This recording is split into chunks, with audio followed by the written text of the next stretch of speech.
I'm Colin, And I'm Megan, and this is Pet Sitter Confessional, an open and honest discussion about life as a pet sitter. brought to you by Time to Pet. Hello and happy Wednesday. I hope you all are doing well. On this week's full-length interview, we have Mary Beth, owner of Auntie's Professional Pet Care on, from how she got started to dealing with inclement weather and a really good conversation about running a business with your best friend. I know you guys are going to enjoy this one, so let's dive right in. Yeah, thanks for having me, Colin. I really appreciate you having me on. Like he said, my name is Mary Beth Benton, and I'm the owner of Auntie Pet Care. We're located in the mountains of Western North Carolina. We service the greater Asheville area. Our business actually started in a small town of about 10,000 people just east of Asheville called Black Mountain, just east of Asheville. It's a great place to live and serve our community. Yeah. Have you always had pets in your life? I have. My dad is actually a thoroughbred racehorse trainer, so I grew up. Yeah, it's a very unique childhood. I grew up with a lot of horses, more than I can count. We always had a dog or two inside and out. We kind of lived in a rural area, so we had indoor animals and outdoor animals. We always had cats, indoor and barn cats, and chickens and rabbits, and birds, mice, probably some others that I'm not thinking of right now. So my life I've always been surrounded by animals throughout my whole life. So I kind of knew from the get-go that I was going to be working with animals. I thought maybe veterinarian, but then I got in college and realized how much effort in the biology and chemistry and calculus that involved. So re-steered my direction once I was there. Yeah, I know. My mom set off to be a vet in college, but she took it as a sign from the universe that when she couldn't find the building for her first class of getting into veterinary school, she was like, okay, I think that's a sign that I don't need to be going down this path. So she yeah, we all take our signs. Yes. As a kid, I was always around veterinarians, so it was kind of cool to work side by side with them on the farm. And they always told me if I wanted to be a veterinarian, I needed to know how to spell veterinarian. So that's kind of where I started. Yeah. Nice. Yeah. So do you currently own any pets or have any pets in your home? I do. I actually just have one dog right now. But I've had her since she was 8 weeks old, and she's 11. Oh my goodness. She's my girl. Her name's Jade. She's a little black dog. She's a part of the little black dog club. But she's a little border collie mix. She's a sweet little thing. She's got short legs, but she can hike like anyone else on the mountains. So yeah, she's a fun one. And I also, I have a lot of experience with parrots. Oh, really? Yes, another unique animal that I work with. But so I work with I'm a part-time vet tech as well. And we see a lot of exotics. And I also work a little bit volunteering with a parrot rehoming service and like rescue. And so I foster birds sometimes. So we just had an African gray in our house for a few months before she found her forever home. Unfortunately, I'm sure that's a very underserved need in the pet community, birds like that, because people get them thinking, oh, it's a nice, simple thing, but it's really not. Like, that's an awful lot of work and a lot of responsibility that I don't think people really think about in the long term. It really is. They tend to live out their owners, and we took them from the wild, and now having them in our homes, it's kind of like turning them into a whole different animal. And like we're having to learn how to treat them more like their wild beginnings because they're really not domesticated yet. So there's a lot of learning that people need to go through in order to care for them appropriately. And I have all this experience, like past experience working with them, that I've really been trying to integrate into my life, no matter what I'm doing. Yeah. They definitely need the support. So you do have quite an extensive background in this in ongoing vet tech stuff. So how did you get Yeah. started with pet sitting and pet care? Yeah, it's definitely been a journey. It's kind of a long story because it starts from like day one. Um, but to try to make it a long story short, since leaving home for college, I have always taken care of different folks' pets and horses. Like I worked on a horse farm throughout college to make some money. Um, and then I began building a side hustle through Rover, Okay. Rover's platform in early 2014. Um, and just to kind of make some extra money, that's why I was working at the aviary in Ohio.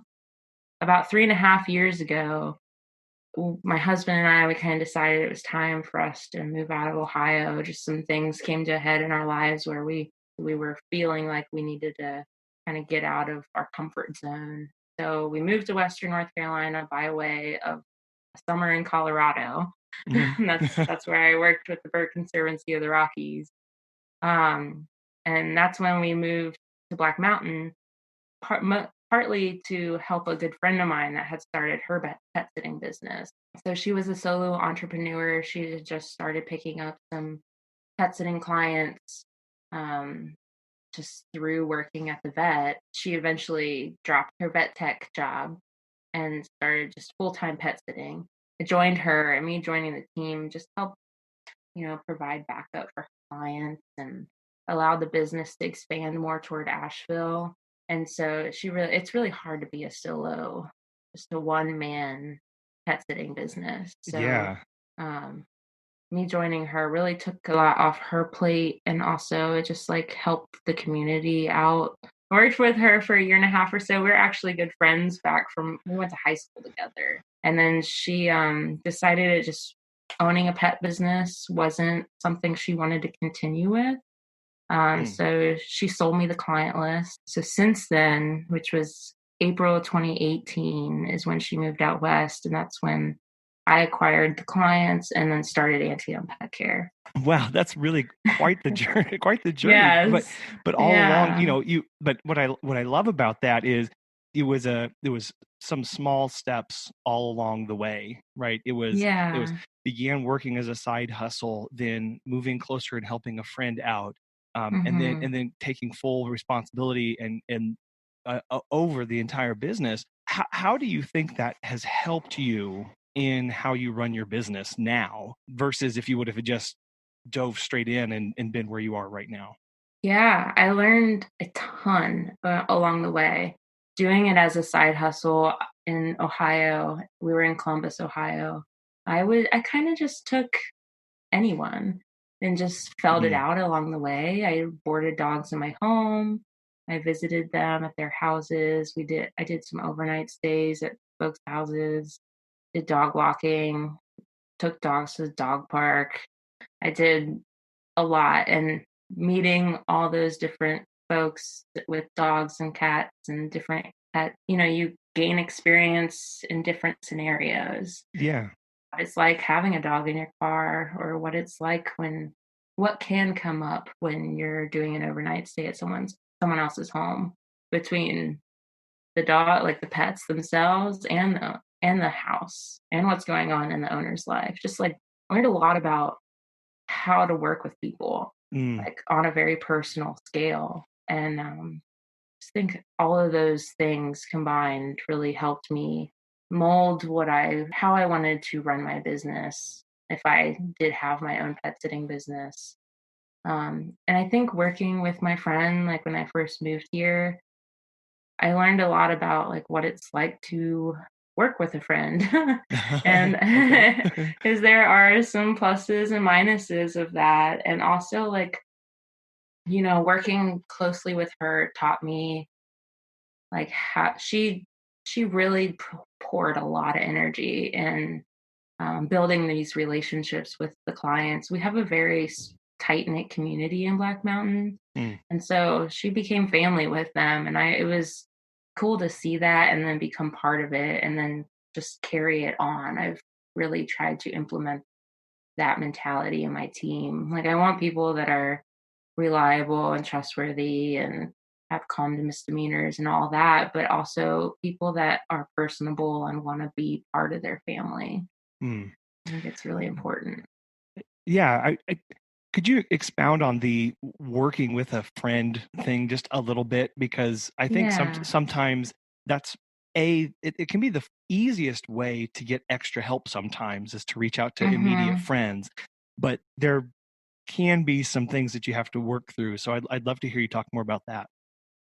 Yeah. So I kind of just dove right into it when I moved here. We were kind of like, when we moved to Black Mountain, we actually like I was still working for my previous boss. So I was like working from home doing some e-commerce stuff. So I had like a little side hustle going. But then the plan was to also do pet sitting with my Mm. friend. And we actually ended up becoming roommates too, so it was a lot.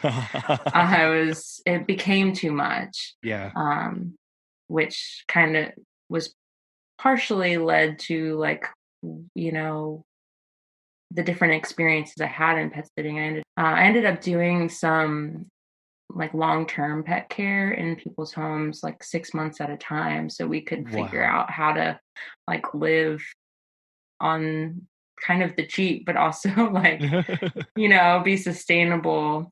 Yeah. But working directly with her, it can be tough. Like, you have to respect your friendship. Mm. It's and also respect their business. And I did, everything in my power to be able to do that. Hmm. And crossing friends and business can be it can be a sensitive relationship, and I think friendship is like any other relationship, like just as complicated as being in a relationship with your spouse. And I think it's important to, respect everyone's boundaries, Hmm. which we did. We did a good job of. But yeah, it was fun to be able to go out and like meet new clients with her because we have so much history. We were able to like, really be personable and tell stories about our past together and Yeah. stuff. And like we would take dogs on hikes together. We would take multiple clients' dogs out on hikes that we were overnighting with. That was kind of part of what we ended up doing. Mm. Um, so that was a ton of fun. And we learned a lot with each other since we're so close. We were able to really get deep into like, what we're doing with with our lives, like while we're out hiking together Hmm. with these folks' dogs. So yeah, it is interesting experience. Um, I don't think I want to have a friend that close in my business in the future. Okay. Um, just because I think your business is so personable, it's your livelihood. And I think it's good to like kind of keep a boundary between like your personal friendships and like what your daily grind is, because your daily Hmm. grind isn't always fun. Right. It's complicated. It is, yeah, Yeah. because if you like having people around you that you get along with, that you could communicate well with, but those friendship work boundaries, especially if you're in different positions or roles in the business, can really Hmm. can really eat away at that underlying friendship. So yeah, Yeah. keeping it at distance is probably the best way to make sure and communicating obviously throughout that entire Yes. thing like you guys did, but it's like Yeah. there's still this underlying issue of at some point either the business or the friendship is going to have to come first in certain situations, Yeah. and that can be a tough, you don't ever want to be in that situation to make that choice. Right. Yeah. Right. I definitely think communication is very important. And I think that's one thing I really took away from us working together that closely, is that it's so important to have clear expectations um, with everyone that you Mm. work with. just communicate, be totally upfront with people, and just make sure everyone's on the same page all the time. Hmm. There's never enough communication, I think. So I definitely learned a lot from it, but we had some fun too. Well, that's good. That's good that, Yeah. that's important too. So, Yeah. so what kind of services do you provide currently? Yeah. So we do all in our clients' home pet care. Okay. Yes. I used to do some boarding in my house and it was just a lot. I wanted to enjoy my own dog. So Yeah. when I took over the business, I decided we were going to focus on all in our clients' home pet care. And so we provide overnight stays, which are a minimum of 12 hours overnight. And then we do pet sitting visits, which start at 30 minutes. That's our minimum. And then we do dog walks and dog hikes as well. Hmm. We also do the occasional nail trim and in-home daycare too. That's awesome. So I Yeah. like that. I love the idea about the dog hikes. Yeah. How did that get started? Is that just something that was just done there, or that you thought would be fun to add? Let's see. So my friend had kind of offered a little bit of that, not necessarily like we weren't doing it at first as like main service, but we ended up taking them on hikes because we would get permission by the owners beforehand. We're big hikers. Hmm. The area we live in is just it's beautiful. It's a big destination for people. We call it vacation land sometimes because it's just we live in the Blue Ridge Mountains, and the Blue Ridge Parkway is like 20 minutes down the road, and Oh wow. we have tons of trails everywhere, and it's just I just like to immerse myself in nature as much as possible. Yeah. And so the hiking it kind of just went along with like the culture that we're living in, Yeah. and like what we're passionate about. I think it's important to follow what you're passionate about, and I really enjoy taking dogs on hike with me. But also it's really good for them to get out of their normal neighborhood and take in all the smells. I think, that they say that the dog's sense of smell is like the strongest of all of their senses. Hmm. And I really it's my mission to make them as happy as possible while they're in our care, also Mm. safe as possible. But it's really a cool experience to take a dog on their first hike. Like, it's one of the coolest things because they just take it all in, like, it's just cool to see them experience that for the first time and see and hear and smell all the different things that are happening in nature. Yeah. And they're just really tired at the end, and it's like very satisfying for everyone. Oh, I'm sure that's Yeah. pretty cool to see their reaction whenever they get out there on the trail for that first time or first couple times. Yeah. Yeah. Yeah. Actually, it's Yeah. funny, one of our clients that requests the most hikes is actually the smallest dog that Oh, we really? service. Oh. Yeah, she's a little Chihuahua Terrier mix. Oh. Her name is Bella, and, Oh. she loves it. She loves Jade, so we go on a hike at least once a month together. Oh, that's super sweet. Yeah. That's wolf at heart, as always. Yes. No matter the size. Yes. Sounds like you guys are really busy and you're probably not doing this by yourself. So, Right. could you tell us about your team yeah. Yeah. Yeah. So we've been growing over the last year and a half. And so now there are around 10 of us. We did bring on a couple extra people over the holidays to help out with coverage. Um, but basically, we're kind of becoming the local independent small business version of Rover. Oh, wow. Everyone's an independent contractor. And we hire pet sitters that just have a good amount of prior pet sitting experience, Hmm.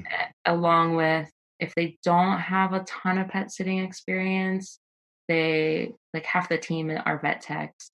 Because I'm well involved in that community, Mhm. where they've worked at doggy daycares in the past, or groomers, etc.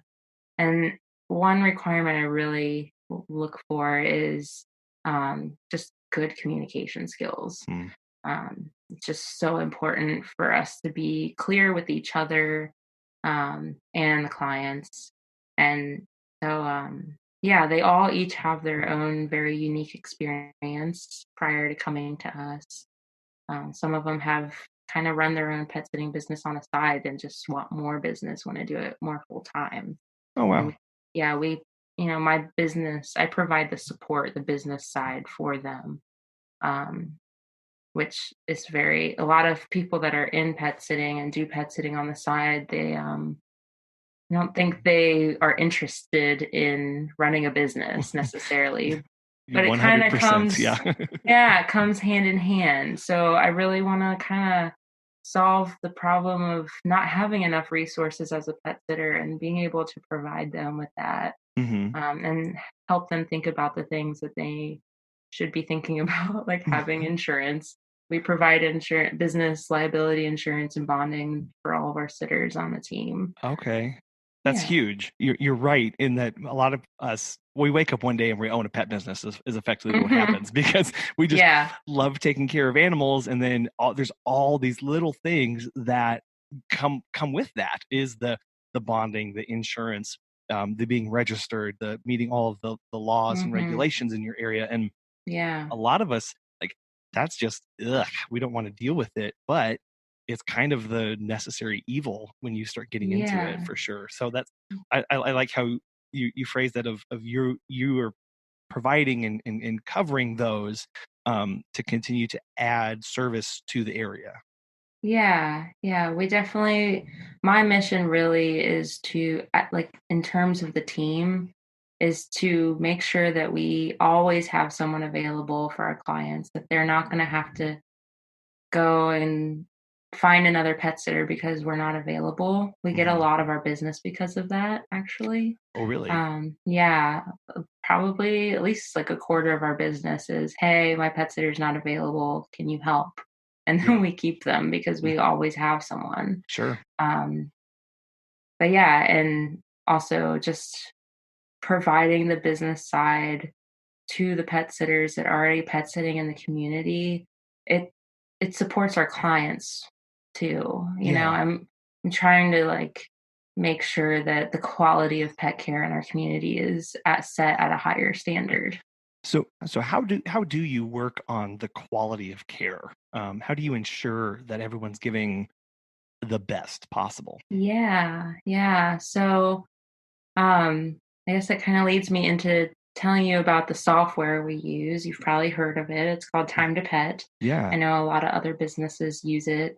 Um, It's a lifesaver, to be honest. And I think a lot of other people say that. Yeah. I wouldn't be able to run my business without it. If it Mm. ever disappears, I'm gonna have to design my own pet sitting software. Um, so yeah, it allows me to keep an eye on updates to the clients and the communication and the completion of jobs. Mm. Like, that's kind of where it starts. Also, I provide our sitters with, I kind of curated this checklist of what professional pet care standards are, Mm. all the things that we have to do for each job. So every sitter gets that. And part of completing the job through Time to Pet is like, hey, there's a check mark, just double checking that they have reviewed that before they complete the job. Oh. And we're always updating that as well. And I also go on every meet and greet with the pet sitters, like every single one. Oh, wow. So I know our clients the best, and sometimes I honestly remember things to tell the sitters that the clients won't remember because I've been there so many times, and I have a different perspective. I'm the one there when the clients are gone, and Hmm. you know I see what needs to be covered and taken care of when they're away. So yeah, that's helpful, is me going on all the meet and greets with them. Mm. In the future, I think I'd like to, as we grow, have team leaders for different areas that can do the same thing that I'm doing now. Okay. Yeah. And then we keep our pet and client profiles up to date in Time to Pet to make sure that there are as many notes as possible, and they carry that with them when they're out on the job because they Time to Pet has an app I sound like an advertisement for Time to Pet, but No, go on. yeah, but there's a lot of there are a lot of aspects of Time to Pet that are really helpful, and I've always been told that if you're going to use a software, make sure you use it to its greatest ability. Mm, A lot of businesses only use 20% of the software that they use.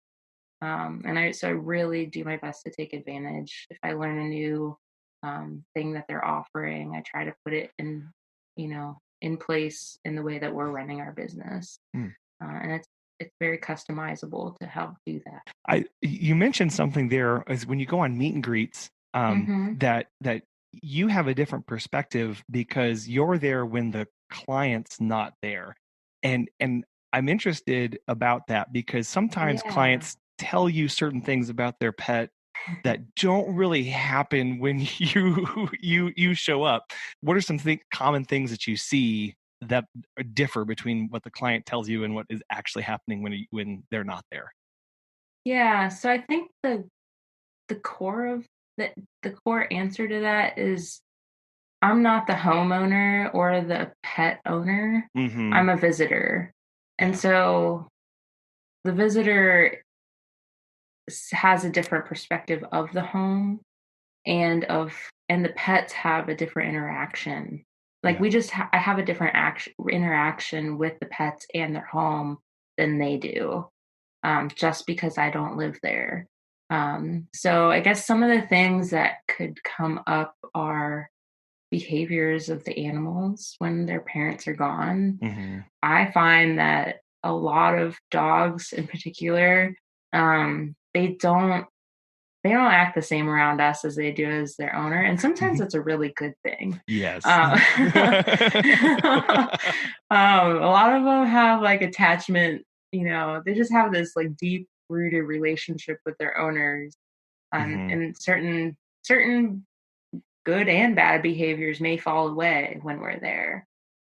So I can provide that perspective of like what the animal is going to do when we are there and their owner's not there. So Yeah. it's definitely a different experience that you have with them.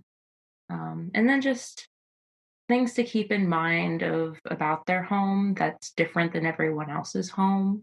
That everyone keeps things in different places and they do things in different ways. Mm-hmm. And it's nice to be able to explain that to them, to the sitters while I'm there, because the owners don't necessarily think about it like that, I think.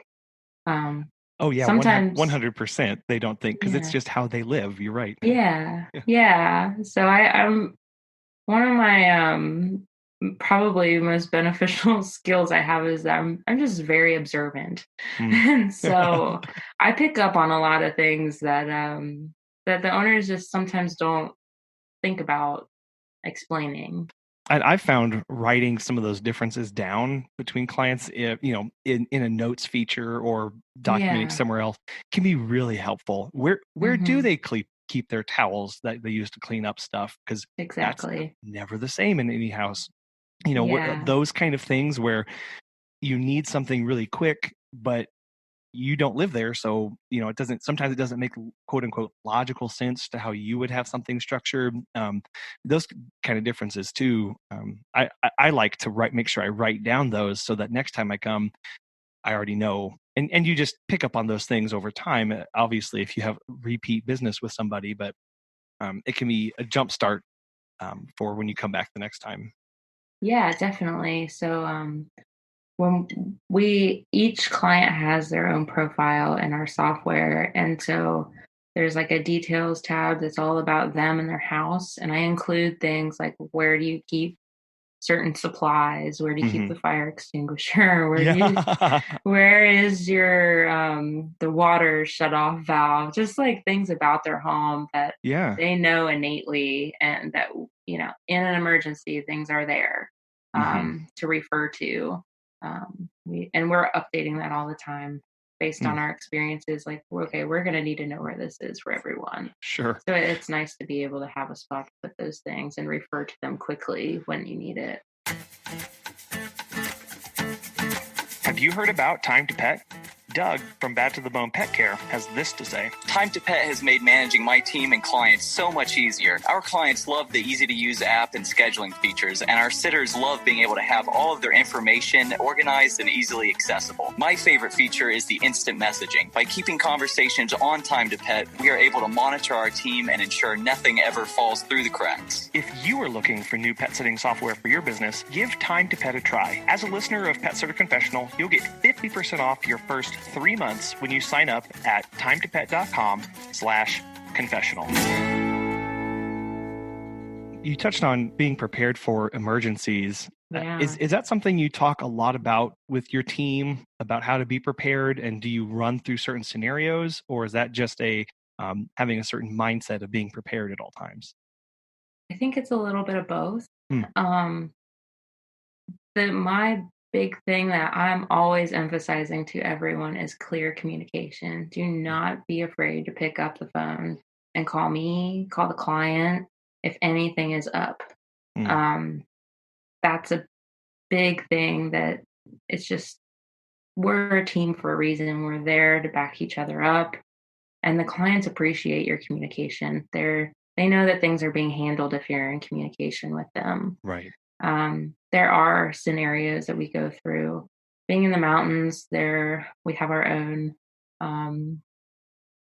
difficulties at times, because we have, it's different. We have some roads that are really tricky to get up if there's a lot of snow, or ice, and we've had landslides before. We get a lot of flooding in areas. So before those seasons hit, I send out a message to my sitters, and I'm like, these are, I explain to them the things that they need to do to be prepared for these scenarios. Make sure that the one thing that's really important is just being prepared in terms of your schedule. I don't, in the wintertime, I do my best not to book 2 out-of-town clients at the same time for one sitter. That way, if they need to bunker down at their house, they can, and they don't have other stays to go and take care of.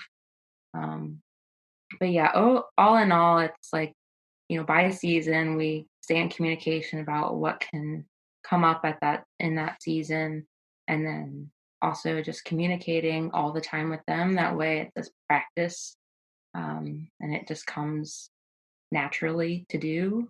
Also, we have some sitters that have all-wheel drive that can get up in areas that others may not be able to in case of bad weather.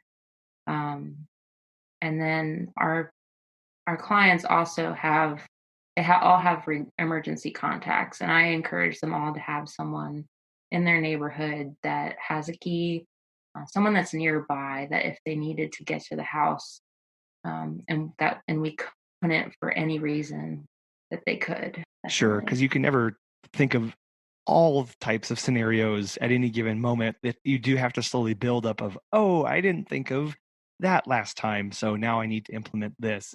And you're always growing and adding new things to that checklist for sure. But that last one you touched on of having an emergency contact for the owner in close proximity in the neighborhood is huge, because if their emergency contact is hours away, well, if you can't get there, neither is that person. So making sure they have a very local somebody else that they can get in touch with.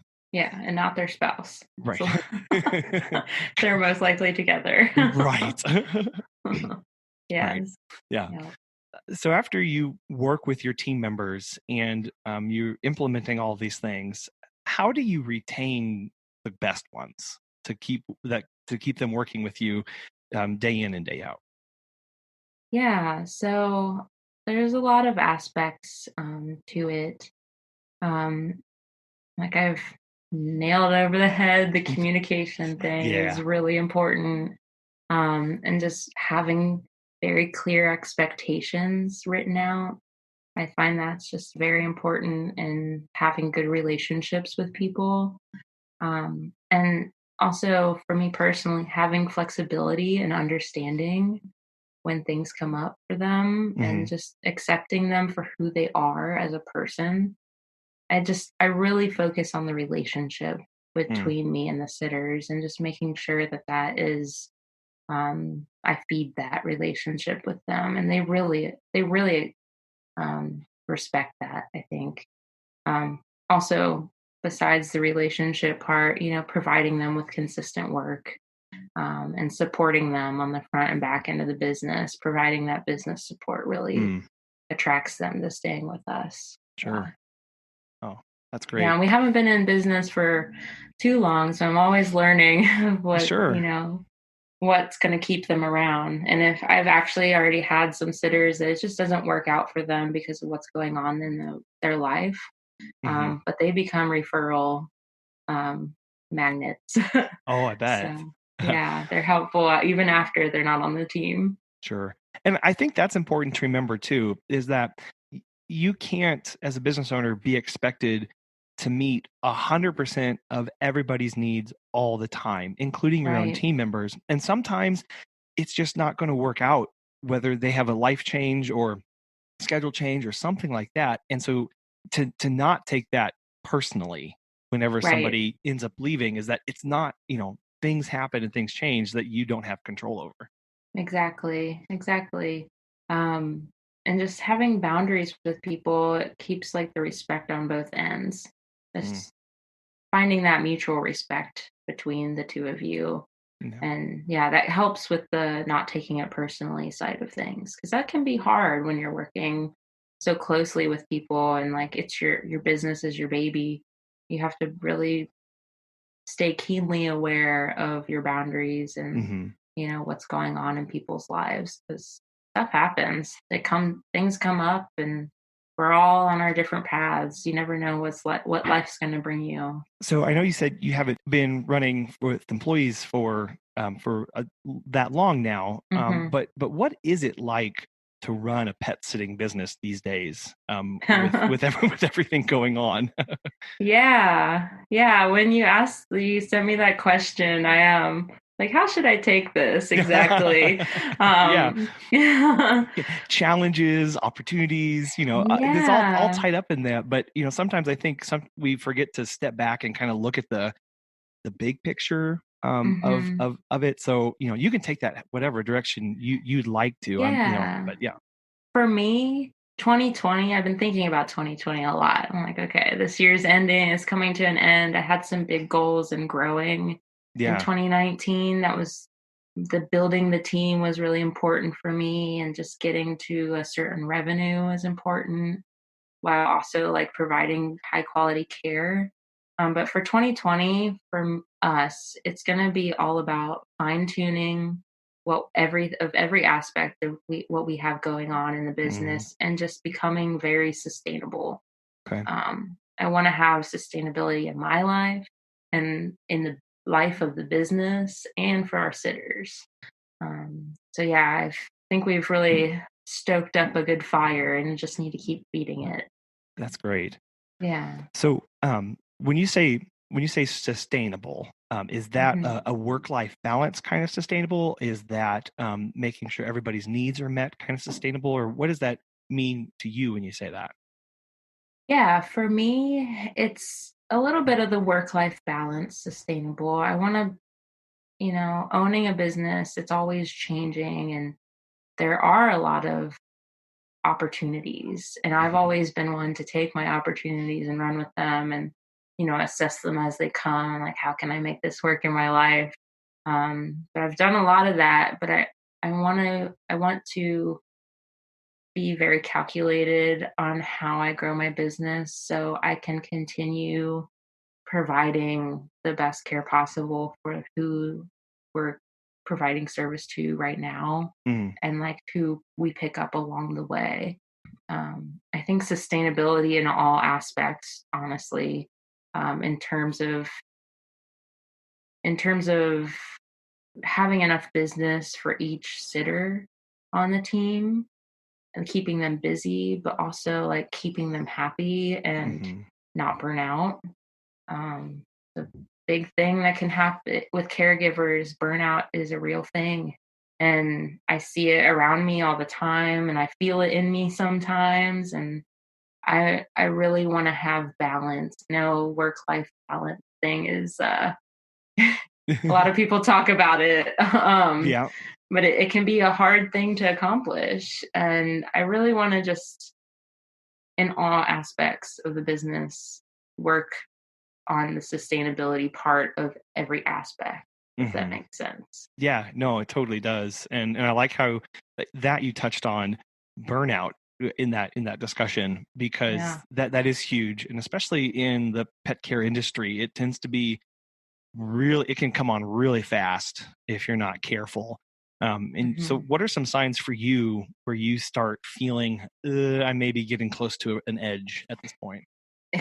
If I worked every day, every weekend day of the month. Okay. Yeah. That's Yeah. something I keep an eye on for myself personally. Pet Okay. sitting, people's trips overlap, and most of our clients, I would say the majority of our clientele is people that are out of town. And Mm, so a lot of trips overlap, and just regular, they also overlap with regular visits. So if you're not careful, you can go days, months without having a day off, mm-hmm. like a true day off. When someone is being burnt out, you can lose sight of what's really important in the job that you're doing. For me in particular, just like running the business, all the aspects of the business are kind of always turning in my head, like, Mm, where I need to touch on every day, and making sure everyone's taken care of. And for me, just balancing that with the pet sitting, because I also still pet sit quite a mm, bit, and making sure that my quality of care is still at the standards that I expect everyone else to have them at. right.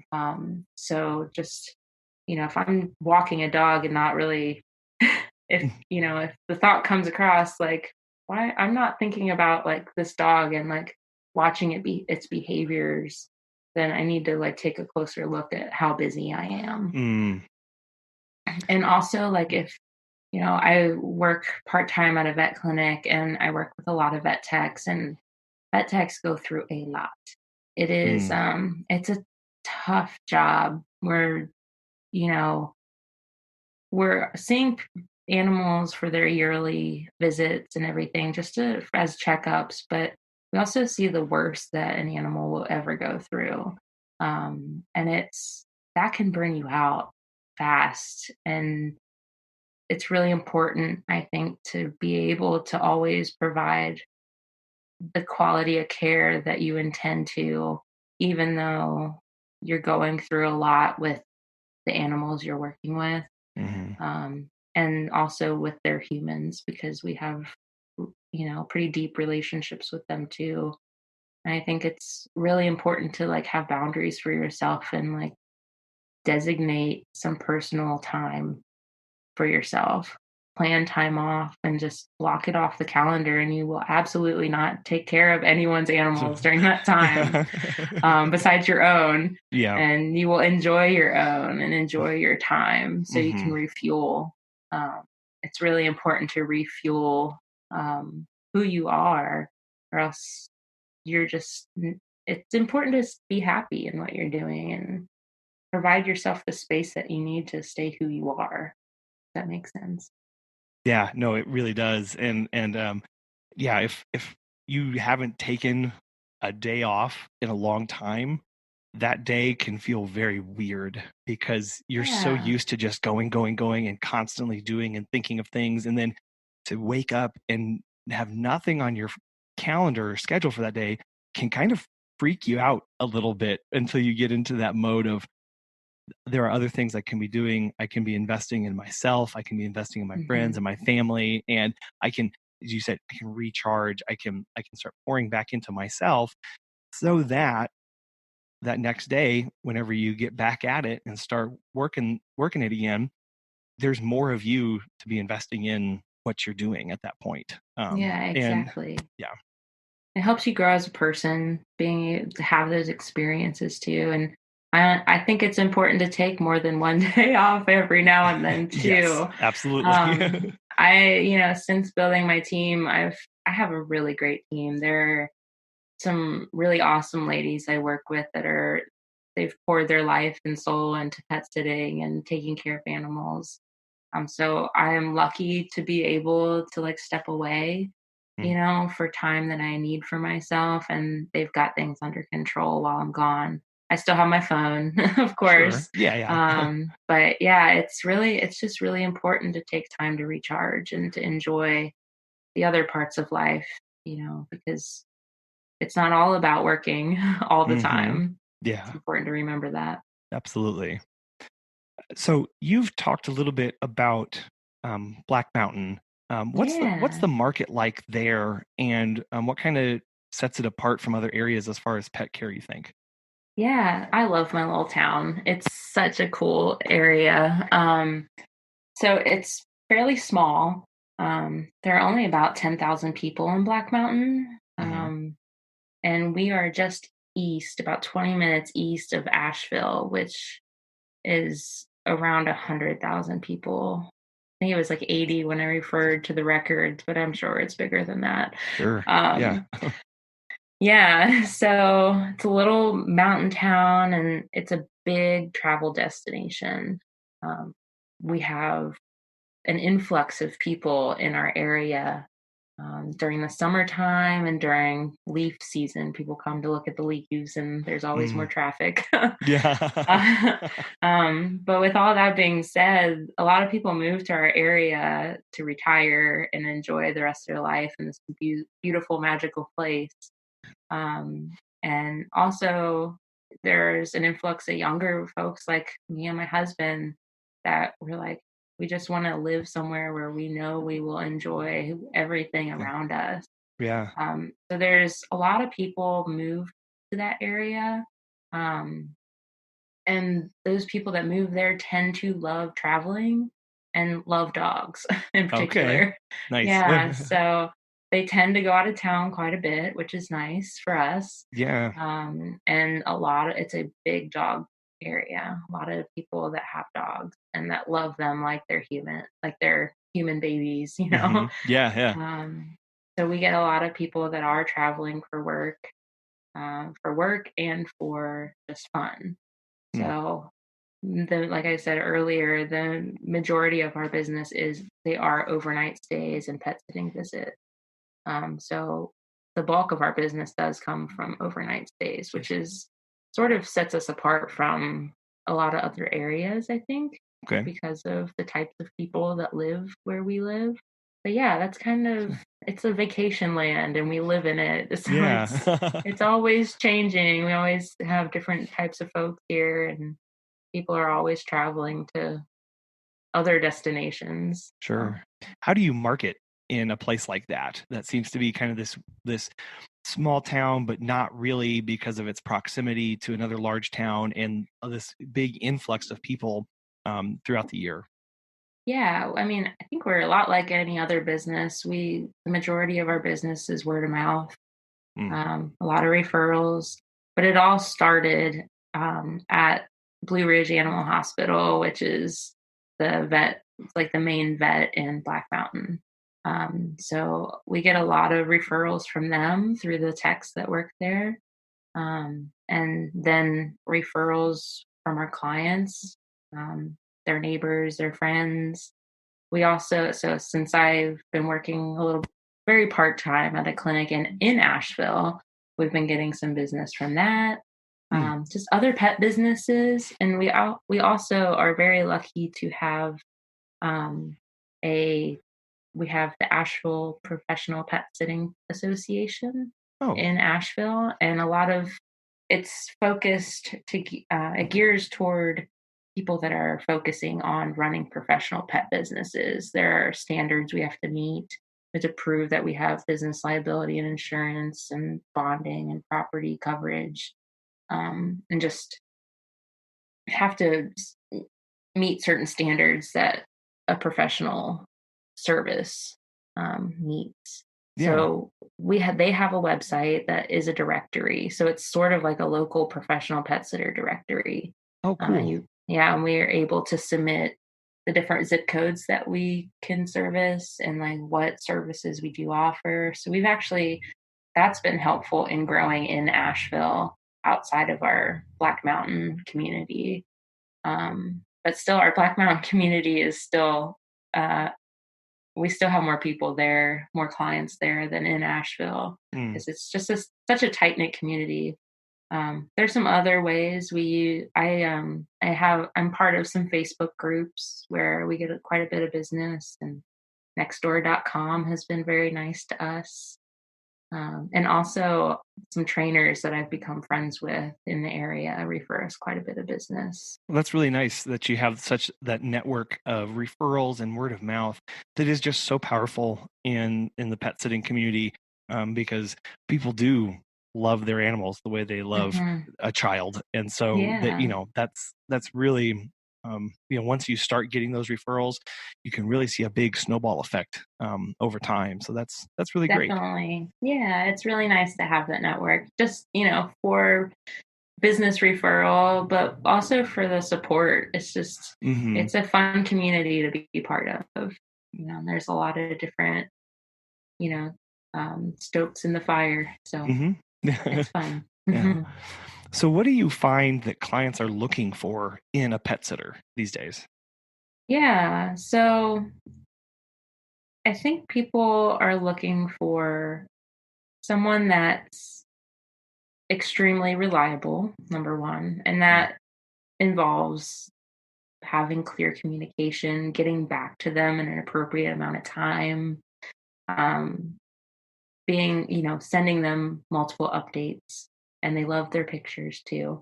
And seeing that they will, they want to become part of their family. As they don't necessarily ask for that, but they really appreciate it when you're personable with them, and when like you treat their pets like they are your own family. Because that's ultimately, if they could choose who would be watching them, would be their family. But a lot of people in our area aren't from here, and they're looking for that in a pet sitter.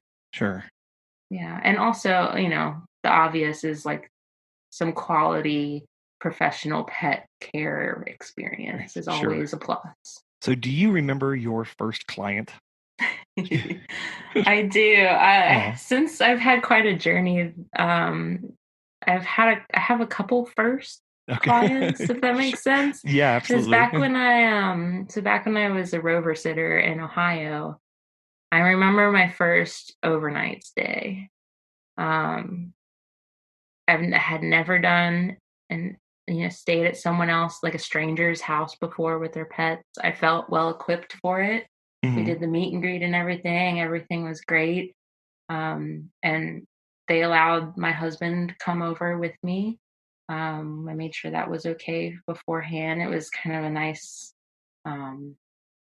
it was nice to have him there on the first one, just for like the security and comfort. Yeah. Everything was great. They had this little like terrier mix and a lab mix, and we went on walks and we were having a great time. And I woke up like on the second night and the lab had passed away overnight. Oh no. Yeah. It was gut wrenching. It was like, oh my gosh, like, you go, whenever something like that happens, you go back over your mind, like, is there anything I could have done? And they had only had her for around a year, maybe less. They had adopted her from a local rescue, and they didn't know much about her. She was older. She was at least 8. And for a lab mix, you never know like what their lifespan's going to be. And like, also as a rescue, you don't know their history, very much of it, like their medical history even. I have a hunch that she had a tumor maybe on her. With larger dogs, they can have tumors that like hide on their spleen and liver that go undetected. until they're not okay. And I kind of have a hunch that's what happened. But it was not a fun experience by any means. I called, once I got myself together, um, I called the owner and explained to her exactly what had happened, and that everything was going great. And she knew because we were in communication beforehand. They didn't take it too hard because they had just got her. They not that long ago. So they understood, and I think they were more worried about me than they were worried about her. Yeah. But yeah, so that wasn't the most fun first experience, but I learned a lot from it. Like, anything can happen, and to also, like, it made me a lot more comfortable, like, just picking up the phone and talking with an owner about something that wasn't going to be happy, and talking through the tears. Sometimes you have to do it. Yeah.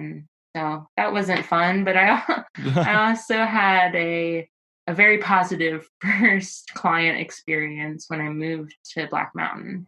The first night that I spent the night in North Carolina was at a house where they have two Havanese.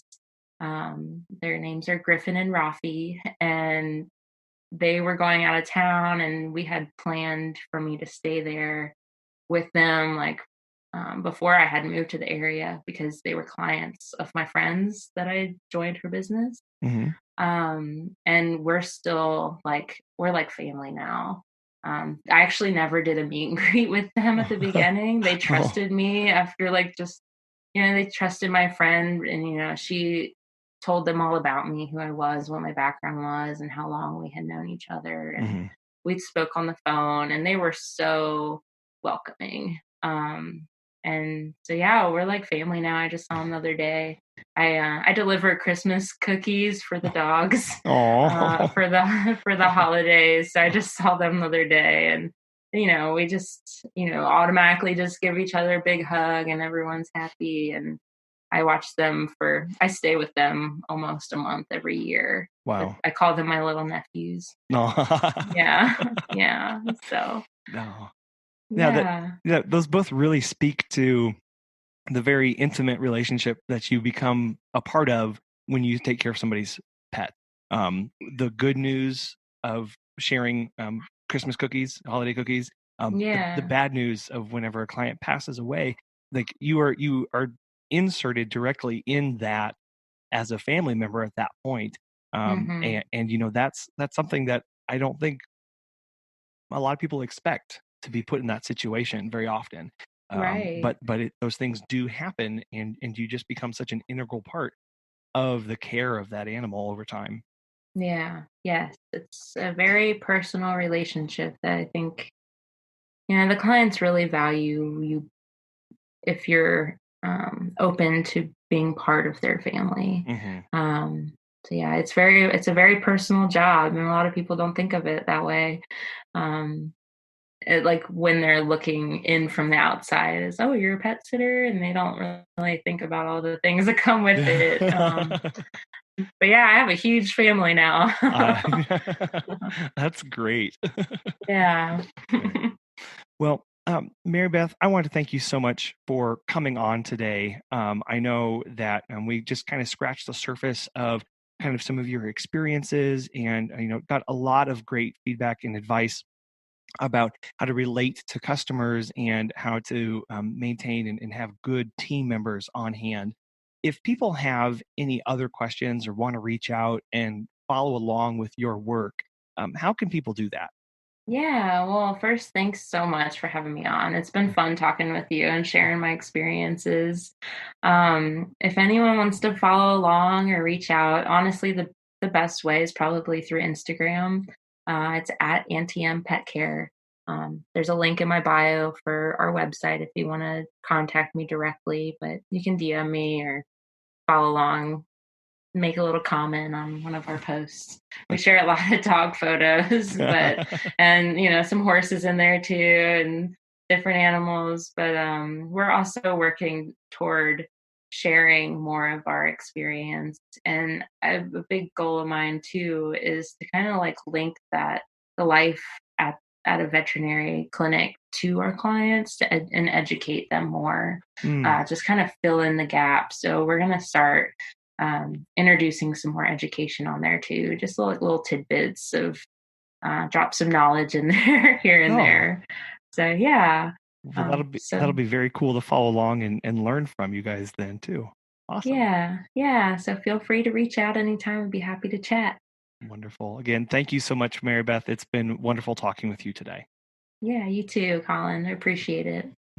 It's so good to hear about all the hard work that Mary Beth is putting into communicating for emergencies and all that she's doing to retain her best employees and how she markets her business.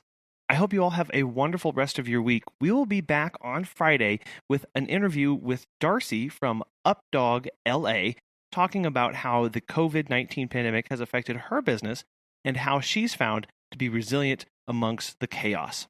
We also want to thank our sponsor, Time to Pet, for making this week's show possible. Don't forget to check out our COVID resources on our website at petsitterconfessional.com. Follow us on Facebook and Instagram, Petsitter Confessional. And please give us a call. We love hearing about your stories and how you are all doing at this moment. Reach out to us at 636-364-8260. We'll talk to you again soon.